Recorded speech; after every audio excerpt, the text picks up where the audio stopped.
Live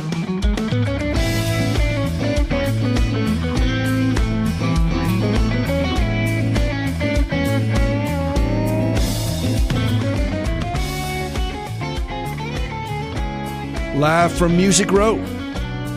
It is Caregivers with Hope, the nation's #1 show for caregivers here on 1510 WLAC. I am Peter Rosenberger, bringing you 30 years of experience. Not 1 year, not 2 years, not 1 decade, not 2 decades, but 3 decades of putting myself between someone who is suffering an even worse disaster.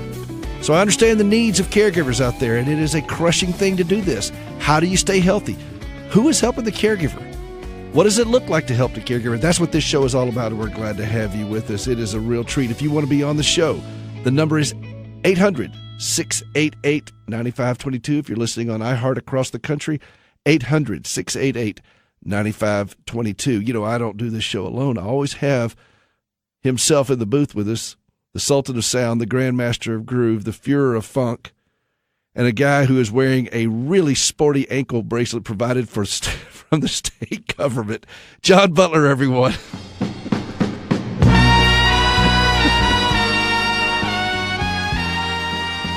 You ever spend a night in lockup?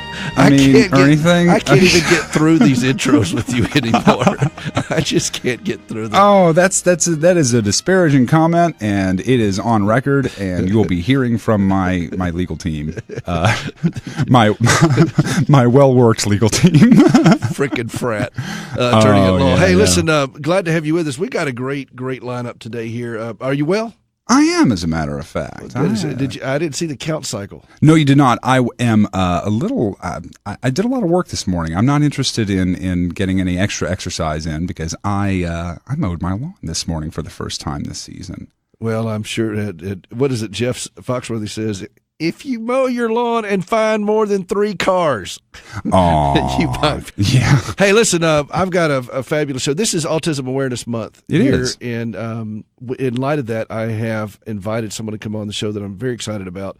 Babs Tierno is with us, and she is the executive director, bringing some real heavyweight understanding to this issue that's affecting so many. 1 in 68 children are diagnosed with autism somewhere on the spectrum. And that's up, I think, from just less than 30 years. It used to be 1 in 88. So now it's increasing, and it's a crushing issue affecting a lot of families. And so we're going to spend a lot of time today talking about this. So, Babs, are you with us? I am. I'm here. Thanks for having me. What a treat to have you on the show and to talk about this issue. This is not something you fell into. This is something that is very personal to you. And can we just jump right into that and let you tell folks your story? Sure. So I have experience in the nonprofit world, and then I became a parent a little over 6 years ago, and he was pretty unique from birth, and we've worked our way up to an autism diagnosis. He was diagnosed at about 2 with autism, and it's been a journey ever since. So that's our story, and we also have a 1-year-old now who it looks highly likely he is on the spectrum as well, but we won't know for a while. Well, and how long does it normally take to be able to determine that? Well, so autism is a behavioral diagnosis. There's no test for autism. There's no blood test. And so it's just a matter of observing a child over a period of time, doing some developmental testing, seeing how they're progressing, hitting milestones, and then usually between 18 and 36 months, a pediatrician can make a reliable diagnosis as to whether or not the child has autism. What are some of the signs that would cause folks to even start asking the question? Yeah, so early on, you're going to see in an infant, they're not going to gesture when they want something. They're not going to point at something. They're not going to, when you turn your head to look at something, typically another person would turn to see what you're looking at. You're not going to see that with infants with autism. There's delayed speech or no speech at all.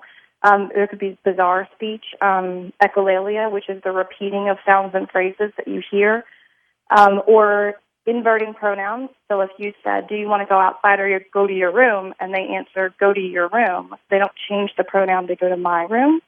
So just some interesting speech and communication deficits.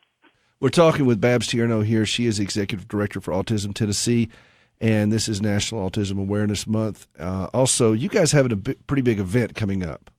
We do. It's next weekend, isn't it? It is, yeah. Are you ready? Crazy planning for. I don't know if I'm ready, but I'm as ready as I'm going to be. Tell me about this event that's coming up. It's Pieces of Hope. It's an annual gala that we do. It's on April 23rd in Franklin, and it's just a good time for a great cause.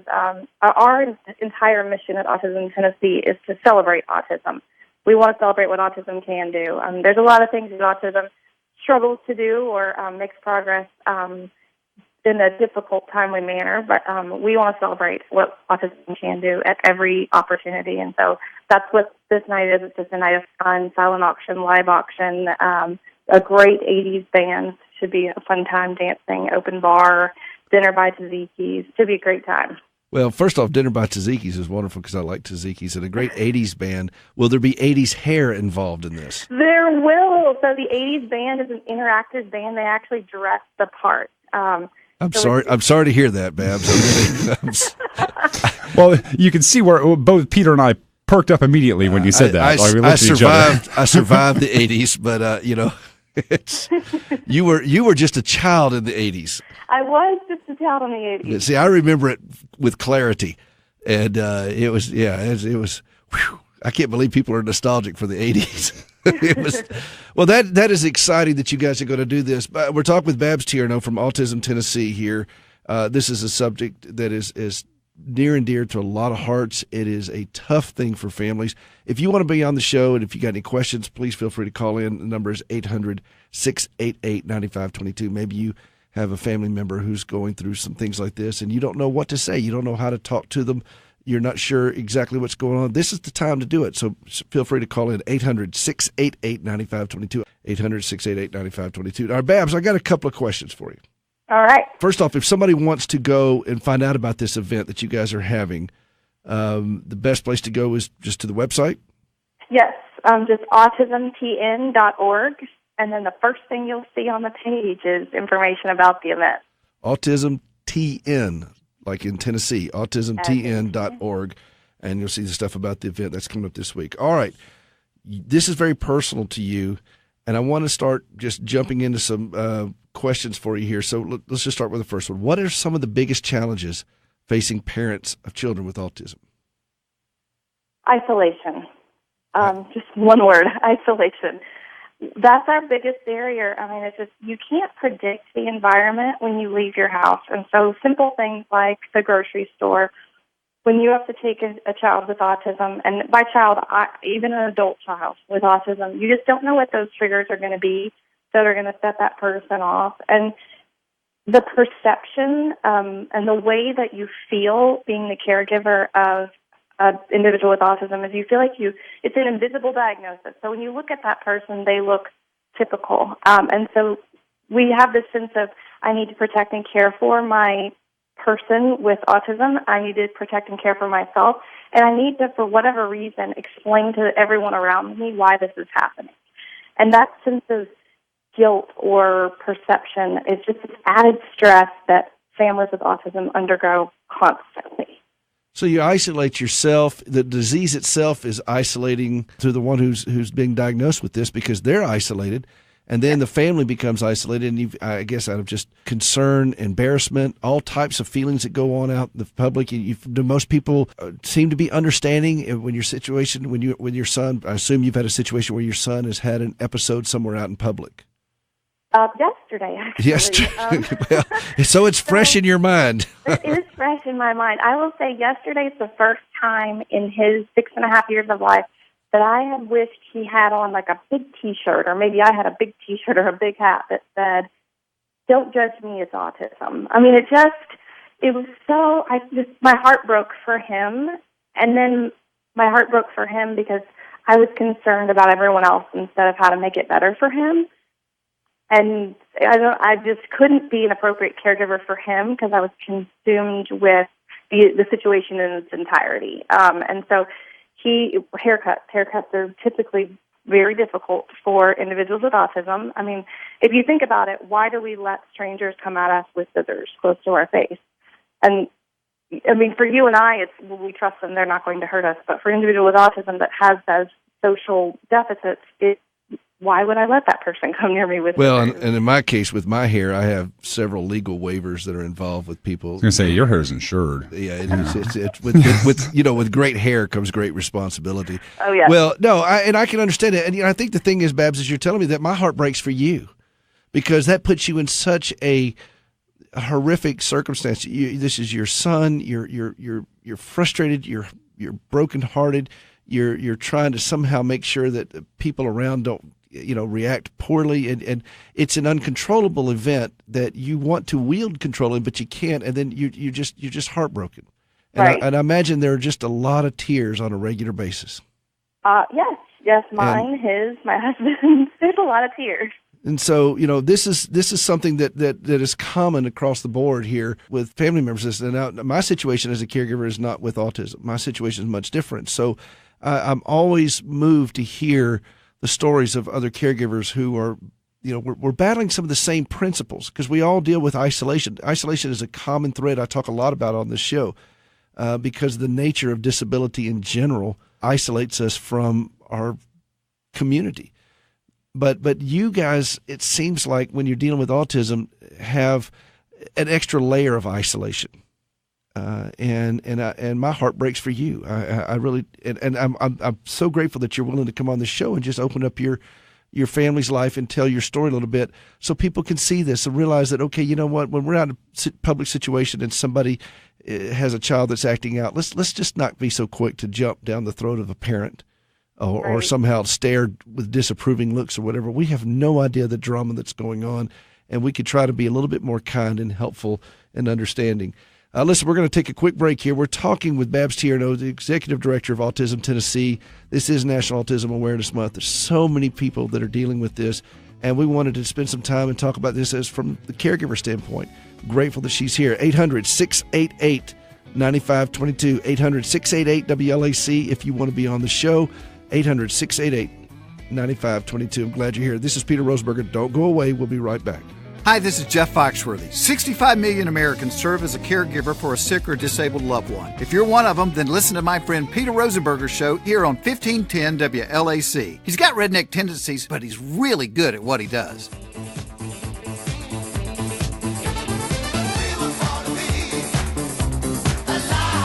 Welcome back to the show for caregivers, about caregivers, hosted by a caregiver. I am Peter Rosenberger, bringing you 30 years of experience to help you stay strong as a caregiver. There are 65 plus million of us. We're putting ourselves between a vulnerable loved one and even worse disaster. How do you stay healthy in that thing? What does it look like to help the caregiver? And that's what this show is all about. If you want to be on the show, 800-688-9522, 800-688-9522. We're talking with Babs Tierno. She is Executive Director of Autism Tennessee. That's autismtn.org. This is National Autism Awareness Month, and she's a mother of two. She has one son who has already been diagnosed with autism, and a second one, it looks like, maybe as well.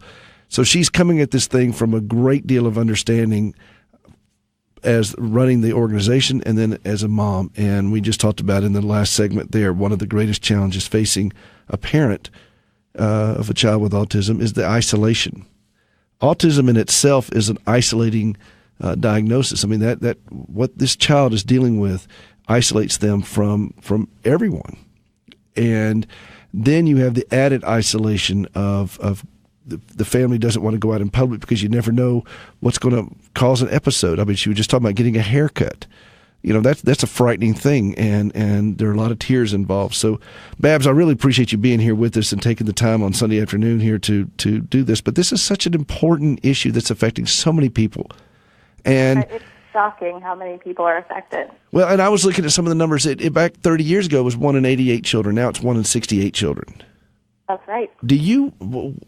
What's going on with this? Do you have any thoughts on why this is becoming much more prevalent, or what's going on with this? Well, I don't really know that it is becoming more prevalent. I think it's better diagnosed. I think that it was a shot in the dark. We were guessing with a lot of younger children because we didn't have a lot of research back then. And so some of them got an ADHD diagnosis that was probably an autism diagnosis, and some got a bipolar diagnosis that was probably really an autism diagnosis. And so we just have better science, better research, and better doctors with more information. So I truly don't believe that there's this rise in children affected by autism. I think we do a better job. That is, I love that. That's a great response. And let me ask you something about the school situation. Do you see, even just in the little bit of time that you've been doing this as a parent, do you see continued strides in the public school situation being able to handle the needs of children with autism? I'm new to it. My son's a kindergartner right now, and I think that the teachers who teach because they love children are incredible. Like, my son's teacher is absolutely incredible. She is so proactive when it comes to him. But I will say, from an administrative standpoint, it's a burden. It's a cost burden to the school system to educate children like ours. They require more.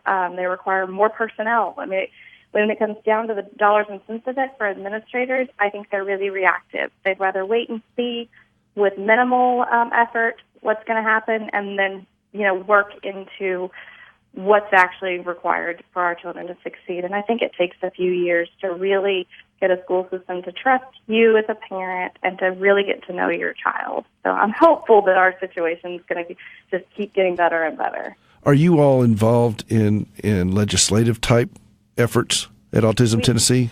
Oh, yes, we definitely are, yes. Do you see a fairly good? This is the loaded question here, but that's all right. It's just twixt us. Do you see good reception from state and local officials on this? Oh, yes.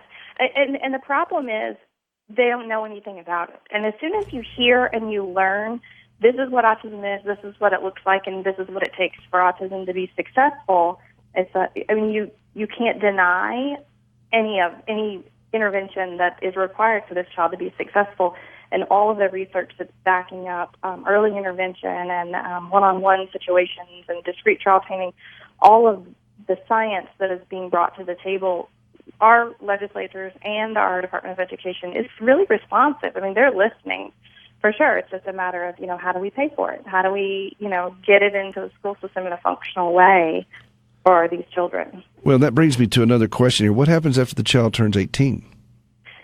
So if your child qualifies for what we call an IEP, an individualized education plan, they can actually remain in the school system until the age of 21, which is great. That's something our education system is really doing to help these kids into adulthood, becoming more independent over a period of time versus you're 18, we're done with you.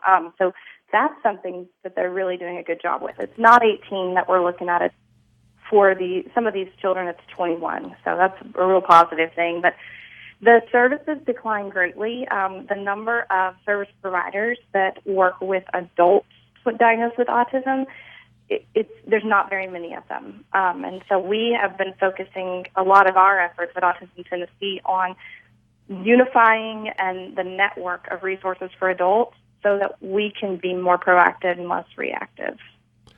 Well, and I want to talk about that a little bit more in the next segment here. We're at the bottom of the hour. You can stick around with us, right?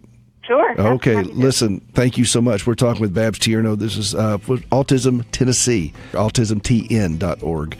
If you want to be on the show, 800-688-9522. Maybe you know someone who is dealing with this right now, and they're just new into this. This is a great show for them to tune into, so let people know this is the information that we want to put out there. I've been a caregiver for 30 years, and there are so many different kinds of caregivers. In my case, I deal with a wife with severe trauma and physical disabilities and so forth. But there are lots of different scenarios out there, and each caregiver comes to the table with a lot of heartache. That's what this show is about, is how do you help the caregiver? And we caregivers, we struggle with a lot of the same things. No matter what the person we love is struggling with, we caregivers have a very specific set of needs and things that we can address, and that's what this show is all about. We're going to be right back. Don't go away. This is Peter Rosenberg. I'm so glad you're with us. Thank you so much. We'll be right back.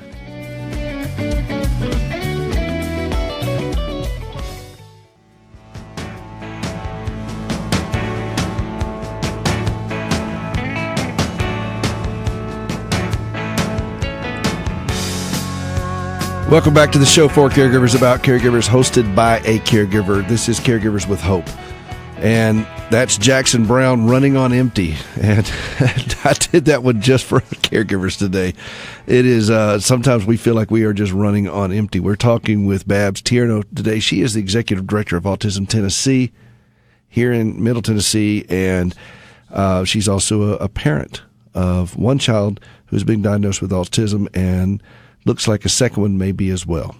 So she understands that which she speaketh of. And we're glad to have you with us, Babs. If you want to be on the show, 800-688-9522, 800-688-9522. Babs, you ever feel like you're running on empty? Yes, all the time. Only on days that end with Y. Right. All right, let me ask you a couple of questions in this segment here, and these are kind of hard-hitting questions, but this is where people live here. A lot of times with caregivers, I found a lot of people, particularly when they're taking care of aging parents, they kind of hold their breath and try to get through it until that parent goes on and dies, and then they can get on with their life. That's the mentality a lot of people have with their parents. But when you have a special needs child, and I've learned this a lot from my brother and his wife, who have a 27-year-old daughter with cerebral palsy, and she has severe cognitive issues and so forth. I mean, she's almost like taking care of a giant baby, and she's 27. When you have a child with special needs, that's a life sentence.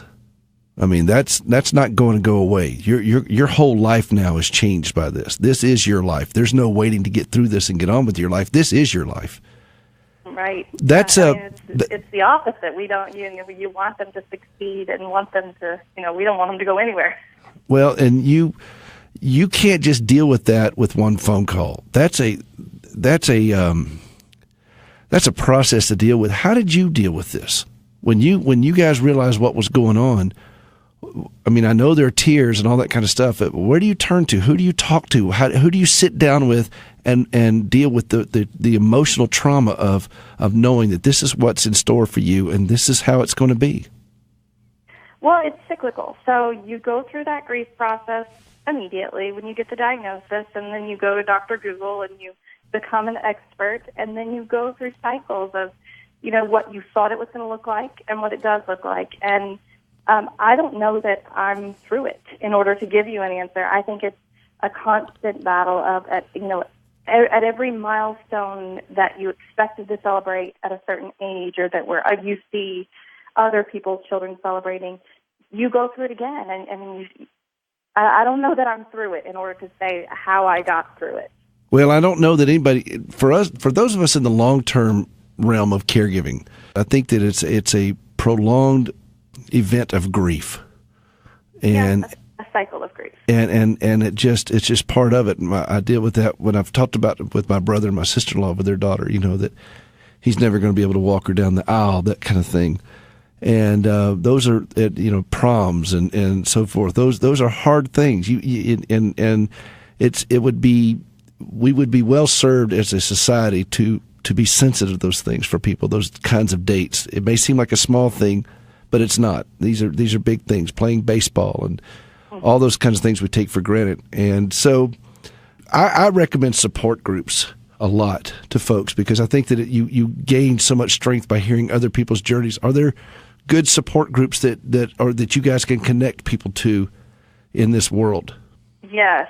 So part of what we do at Autism Tennessee is we have a pulse on every community in Middle Tennessee, what's going on with their autism population. And so when someone calls our hotline, we have a hotline where an actual parent who's going through this answers the phone and talks to people.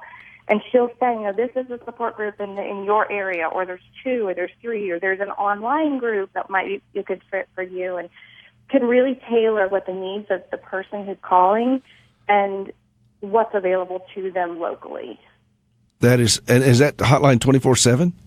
No, it's not 24/7. She works from 10 to 3 Monday through Thursday. But if you leave a voicemail, she'll call you back. You can also get us on Facebook or send her an email, and she'll respond. And I mean, she's a me too. She's a person who's literally been through what you're going through, and it came out on the other side. So it's great to talk to someone who is coming at it from that perspective. Yeah, because it's not theory, and that is a wonderful thing. So if somebody wanted to access this, do they just go to the website and to see all that there, or what? There's a phone number. We have a toll-free number. I don't have that one memorized, but our office phone number is 615-385-2077. And then her extension is 1, and so you just leave her a voicemail, and she'll call you back. It's a pretty incredible thing that we provide to just anybody. If it's a teacher who's like, I don't know how to handle this kid in the classroom, or a grandma who says, I just don't get it. My daughter keeps telling me this is what we're going through, and so she can just be that me too for everyone who's going through this, either new or has been through it for 10 years and just needs to talk it out with someone who gets it. We provide that. 615-385-2077. Yes. Extension 1.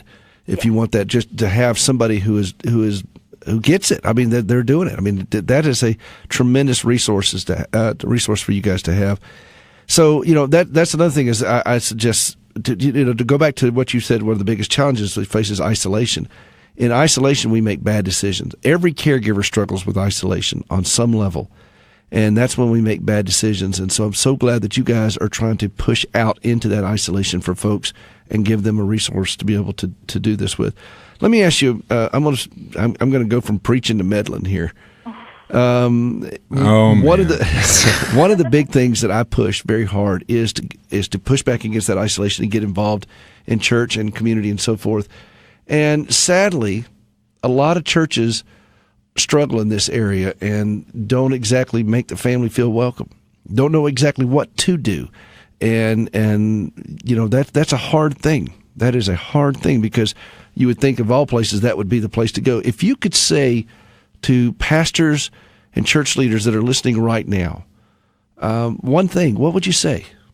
And it doesn't have to be theological. Let's just be practical. Let's just be practical.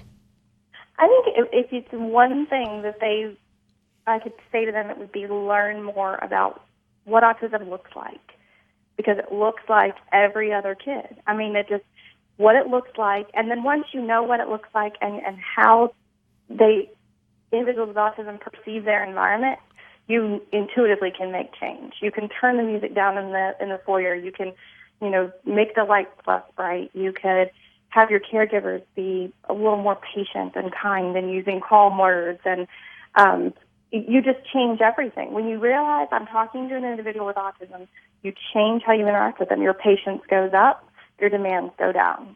That's just beautiful. I mean, education is empowerment. I mean, that's how we're going to do this. We got to learn about this thing and not freak out about it. We don't have to get real weird about it. I remember one time you'll laugh at this, Babs. Gracie and I were on nursery duty at our church, and we sat in. They have nursery workers that are professional nursery workers, but people in the church would volunteer to go. Gracie and I were on nursery duty for like the toddlers or something, 3 or 4 years old. Well, my wife has 2 prosthetic legs, and she never wears skin covering on them. And so they look kind of like the Terminator legs, or so. That's what I call them. And the kids were just fascinated. So she took one of them off and passed it around to the kids and let them just touch it. And it was, it was really endearing to see this, because I think that's how you do it. You just learn, and you learn from each other, and you recognize, okay, yeah, we're dealing with this. This is what it looks like. It's not scary. It's kind of, it is what it is. And here's how we deal with it. And I think this is something I'm on a real mission to do, to help pastors and church leaders know what to do to make people feel welcome. The last thing I would want for anyone with a child with autism, if the family works up the courage to come to our church, that they would feel welcome. They wouldn't feel ostracized. They wouldn't feel like everybody's staring at them. They would just come on in. We don't care. It's all right. Come on in.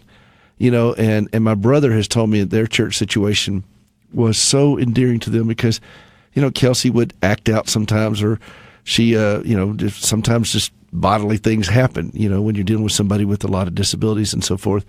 And everybody's just, it's no big deal. It's okay. It's all right. And, some people will be mortified by that.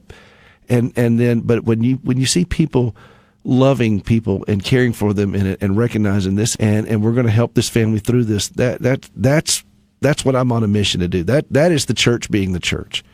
And so thank you for those good words of just learning and educating people about it. This is how you do it. And practical things like the lights. Who thinks like that? I remember, people that stairs. How long did it take us to figure out that, stairs can be hard for people in wheelchairs, build a ramp, I mean, it's just practical stuff, so thank you for that. Listen, we're going to take another quick break here. We're talking with Babs Tierno. She is the Executive Director of Autism Tennessee. That's autismtn.org. If you want some more information on that, and they have, like she said, she's got a number there you could call in. You could talk to somebody who's really going through this. They understand it. This is their life. They have somebody there to answer your questions and to talk you through it. Even if you're just having one of those kind of meltdowns, you need to talk to someone about it. If you want to be on the show, 800-688-9522. 800-688-9522. This is Peter Rosenberger. Don't go away. We'll be right back. There's more to come.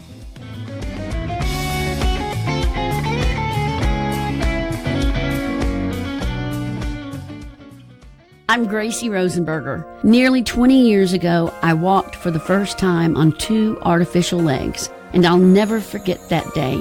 That day, I not only walked, but I happened to see a documentary about Princess Diana's work with amputees in Southeast Asia. Watching her with people who now looked just like me, I knew in my heart God was calling me to reach fellow amputees with practical help through prosthetic limbs and the life-changing message of the gospel. Since 2005, we've done just that through Standing with Hope.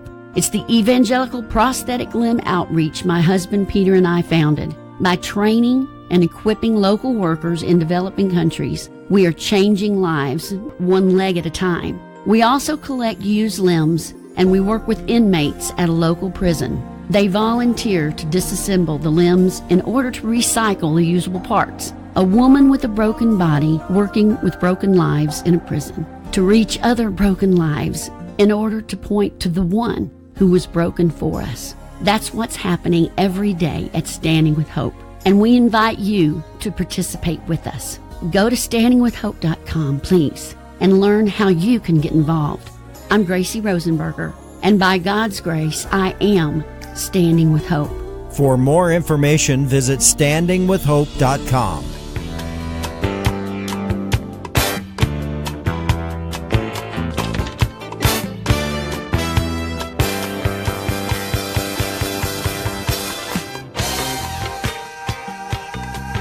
Welcome back to the show for Caregivers, about caregivers, hosted by a caregiver. I am Peter Rosenberger, bringing you 30 years of experience to help you stay strong as you take care of someone who is vulnerable. Hey, listen, we're talking with Babs Tierno here of Autism Tennessee. It's been a great time with her. We're going to continue on that in just a moment. If you want to be on the show, 800-688-9522. We're going to catch a quick phone call. Tim, what you got on your heart and mind? Hey, I want to give a shout-out to the people at United Cerebral Palsy of Middle Tennessee. I had a friend who was paralyzed from the neck down in a car accident about almost 3.5 years ago. The other driver had no insurance, and you can imagine the financial burdens they were in. United Cerebral Palsy gave all the material. We had someone that wanted to build the ramp. We just need the materials, and they provided them all for free, but they'll even come and build the ramp for you. And it's they could do it to code, so it's the right thing, the right turning deck, the right slope and everything, and they are just great at it. I used to be on their board of directors. Great group of folks over there. And so thank you for that shout out, Tim. I really do appreciate that. That is great. Those are the kind of resources we want to make sure people know about, that, don't struggle with stairs. There are people that will come and build a ramp. They will help you do these things. There are resources out there. And UCP Middle Tennessee is one of them. They had I think they did a lot of Boy Scouts did that with them a lot. And then also One-on-One Mobility, one of our longtime sponsors, they come and do that and so much more, and wonderful folks. So thank you, Tim, for that. Hey, back to Babs. Are you still with us? I am. Thanks for not leaving, Babs. I appreciate that very much.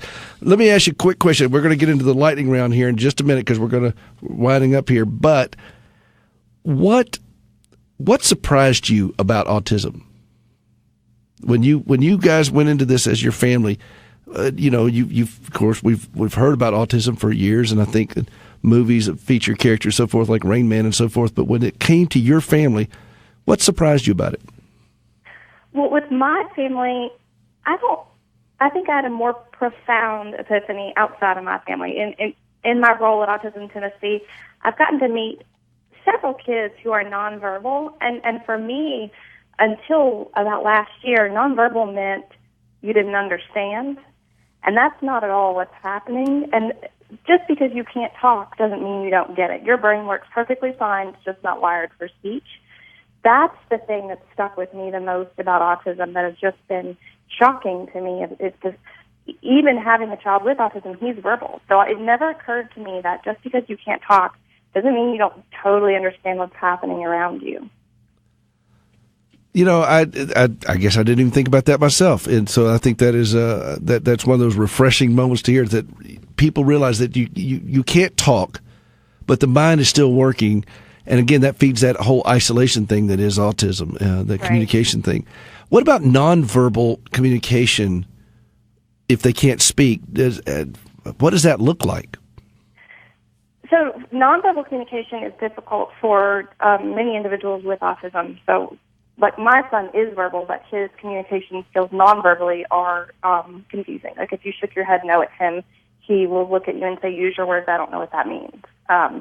So he can't decipher nonverbal communication, such as shaking your head or shrugging your shoulders, or he'll say, is that your mad face? Is that your happy face? He can't read those. And so even for children who are very verbal, they struggle with that. Nonverbal communications, how we communicate with our bodies, is something that individuals with autism really struggle with. And so I don't know that we know, other than using alternate forms of communication, how nonverbal children are interpreting our body language. And so that's interesting. I don't know that I've ever really delved into that. All right, well, listen, in the little bit of time left, I've got to go through the lightning round here with you. Ready? Okay. This is the lightning round of things gripping caregivers. These are parents that now are dealing with this, siblings, extended family members, whatever. But this is the world now that you're in with autism, and I want to hit you up with a couple of these topics. Number one, fear. Mm-hmm. First thing that comes to your mind when you deal with fear. How does that grip a person that has now have this diagnosis in their family? Fear for an autism family probably looks different in that 50% of children diagnosed with autism wander from a safe space, and drowning is a cause of death that happens very often when children wander away. So elopement is a huge fear for our families, and just being safe and being in environments that can keep your child safe. So you have to stay in a heightened state of vigilance all the time. Correct, yes. And I mean, that's where my heart breaks for you. Hypervigilance and risk management. It's constant, assessing your environment.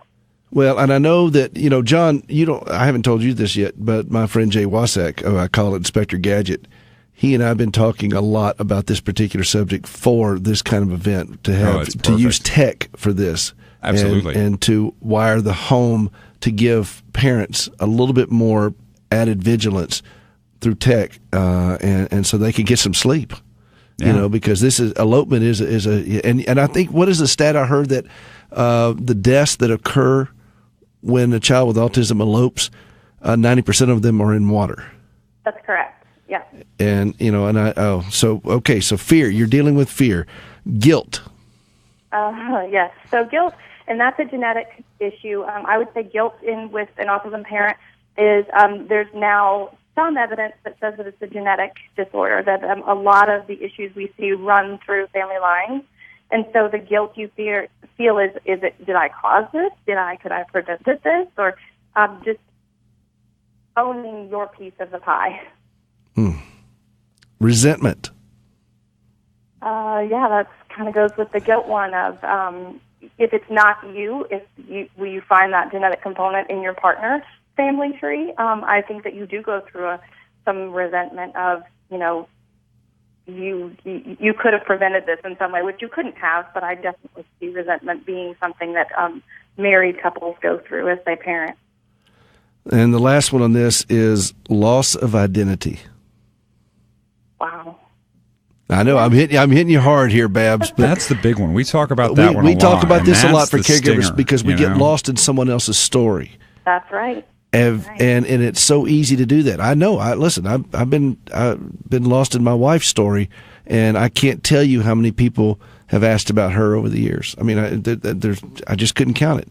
But I can tell you the ones that ask about me. I was just thinking, like, the number of people, I have a small circle, about 5 people that I can count on who will say, how are you? And they don't accept fine or great as an answer because they know it's a lie. And so having that group of people who know full and well that your life is not fine and your life is not great and wanting to delve into it. So I'd say I probably have about 5 people in my life who are concerned with me. Well, and that you have to cultivate that. That's not something that happens by accident. You cultivate those kind of relationships, and they're work. There's not a magic bullet for this. This is just work, but it's not. It's not something that's impossible to do. You can have good, healthy relationships. That's what this show is all about: is helping us take healthy steps as caregivers. And it's a comprehensive thing. We didn't even get into all the financial stuff and all these things. And I'm going to have you back on the show. But I wanted we only got like a minute and a half. John, we got about a minute and a half. And I've already played the legal ID. We're not actually on the air. we're John, he shut us down already. We've got just a little bit of time left. What is one thing that you would like to say to families who are just now stepping into this world? Me too. That's what I needed to hear whenever we first got our diagnosis, is you are not alone. There are so many of us out there. And if you need a Me Too, I can be that Me Too for you, because I needed a Me Too. I needed someone who could look at me and say, not I understand, not I've been there, not just Me Too. I feel everything you feel, and I hope everything you hope, and that just the Me Too. Me Too. Folks, that is what we're all about at Caregivers with Hope. You can go see more at caregiverswithhope.com. Me Too. You are not alone. You know, I love that in Scripture it says, yea, though we walk through the valley of the shadow of death, I will fear no evil, for thou art with me. We're not alone. And Babs Tierno from Autism Tennessee, you have what a privilege you've given us today to walk with you through this a little bit and to share your own heart with us. For more information, go to autismtn.org, autismtn.org, or write this number down, 615-385-2077. These people are doing amazing work. They are there for you. Please, please, please go check them out. Babs, you're going to have to come back. I'll do it. All right. Listen, I want you to know how much I appreciate you coming on. Thank you all for listening every Sunday afternoon. This is what we're about, Caregivers with Hope. We want to strengthen the family caregiver. Caregiverswithhope.com. We'll see you next week.